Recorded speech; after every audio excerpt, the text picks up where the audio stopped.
Gold just realized its biggest yearly gain since 2010, and Wall Street says it's going even higher.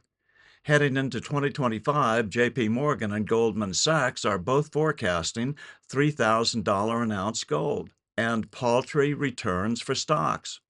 Call the proud Americans of the Patriot Gold Group today before it's too late. Mention the Still Report, and you'll always get best-in-class service from Patriots protecting patriots.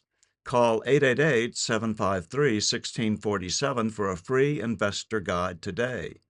Patriot Gold Group is Consumer Affairs' top-rated gold IRA dealer 7 years in a row. Call 888-753-1647. Good morning. I'm still reporting on the economy. Please don't forget to like this report and hit that subscribe button below. It's such good news that I found the missing 10 installments of the early Still reports. Why? Because this is actually the report which was picked up on by the History Channel and still runs today over and over again in their regular rotation of best shows they've ever produced. This report was put up on YouTube on January 1st, 2010. Don't forget that subscribe button.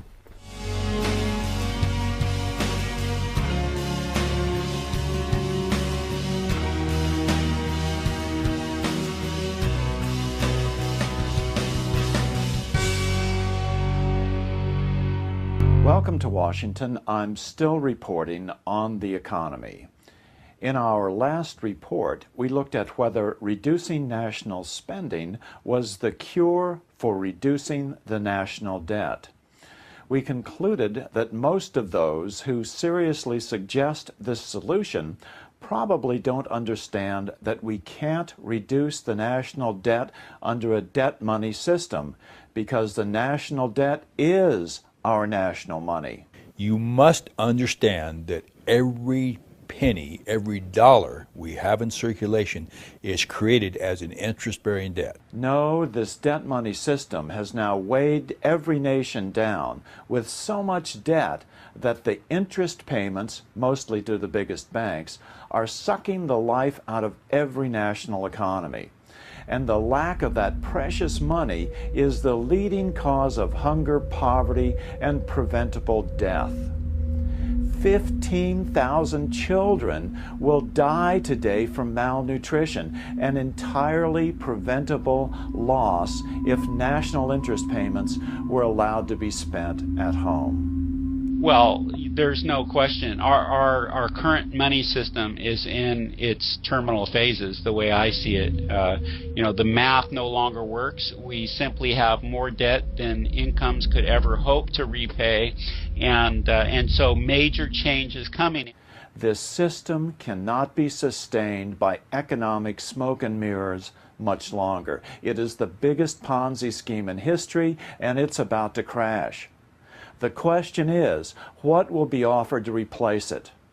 There are only two alternatives. Number one, gold-backed or any commodity-backed money, which to most people's surprise is still usually debt-based. Or number two, debt-free, government-issued money where we the people have at least some control. So in our next two reports, we'll examine the problem with gold, the most commonly suggested form of commodity-backed money. There are two basic problems with gold. Number one, gold is not as solid as you might imagine. And number two, history has shown that gold money systems don't work, or at least they don't work for advancing the cause of freedom for the average person. In this report, we'll look at just how solid gold is. In our next report, we'll look at the effectiveness of gold money systems throughout history. Contrary to popular myth, gold is not always good as gold.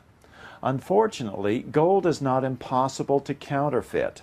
A few weeks ago, the gold world was rocked by rumors that thousands of gold bars sold on the world market had tungsten cores. But gold scandals are nothing new.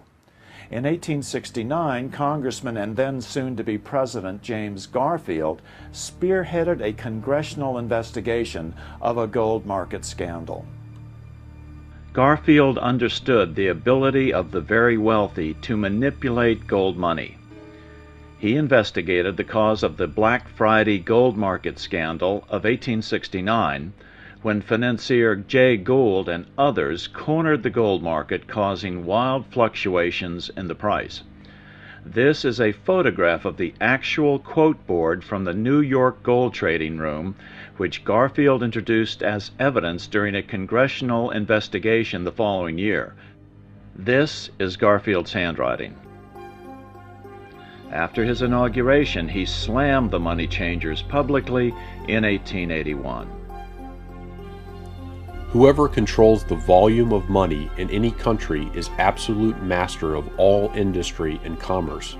And when you realize that the entire system is very easily controlled, one way or another, by a few powerful men at the top, you will not have to be told how periods of inflation and depression originate. Garfield understood, perhaps only coincidentally, however, within a few weeks of making this statement on July 2, 1881, President Garfield was assassinated. Garfield understood that a gold money system is still very easy to control at the top. He also understood that it doesn't matter what backs the money. All that matters is who controls its quantity. The United States was on the gold money system at that time and had been since the assassination of Abraham Lincoln 15 years earlier. What was the result? What always happens when the biggest bankers control the quantity of gold: a deep depression. After Garfield's assassination, the depression deepened, leaving the unemployed to face poverty and starvation.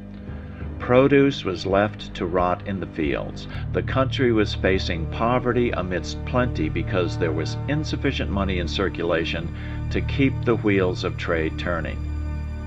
The country sorely needed the sort of liquidity urged by Lincoln and the greenbackers, but the bankers insisted that allowing the government to print its own money would be dangerously inflationary.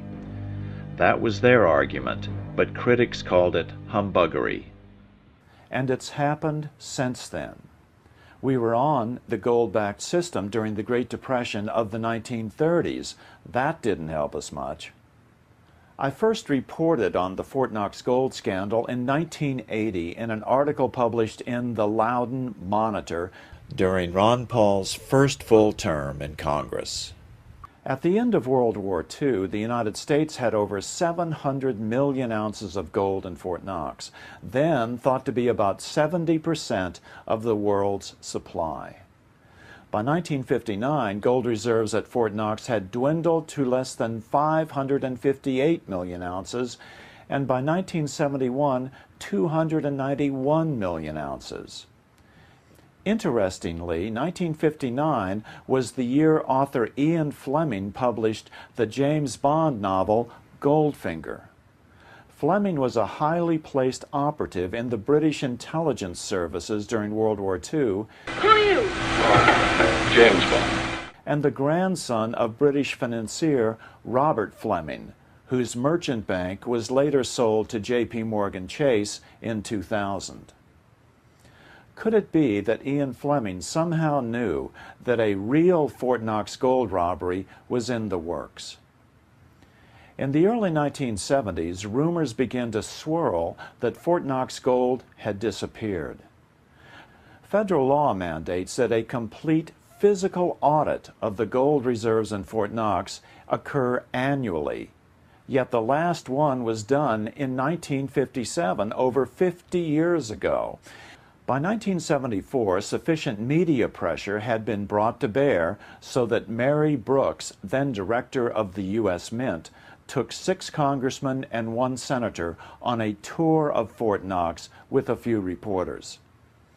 They were taken to one of the smallest vaults inside Fort Knox, not the famous central core vault shown in this drawing by Lieutenant General John L. Ryan, the former Fort Knox commanding general.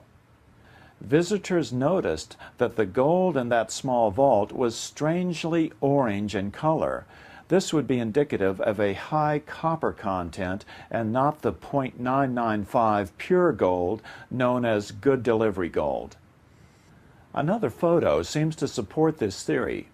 Here we see Representative Gene Snyder of Kentucky holding a U.S. postal scale as Representative John B. Conlon of Arizona places a gold bar on it. When you enhance the image, you can see that the scale shows the bar weighing in at 22 1/4 pounds. A normal bar of .995 gold would weigh 28.9 pounds, nearly 30% more. The Secretary of the Treasury tried to explain away this discrepancy by claiming that the scale was a common household scale and was defective. But the photo shows that it was an official postal scale, typically accurate to less than 1 ounce. So what does all this mean? Good as gold does not always mean good. Gold markets are and have always been riddled with fraud. To be absolutely sure that gold is not counterfeit, it has to be physically assayed. Can you imagine having to assay your money each time you want to make a transaction? In our next report, we'll look at how gold money systems have worked throughout history. I'm still reporting from Washington on this, the first day of 2010. Good afternoon.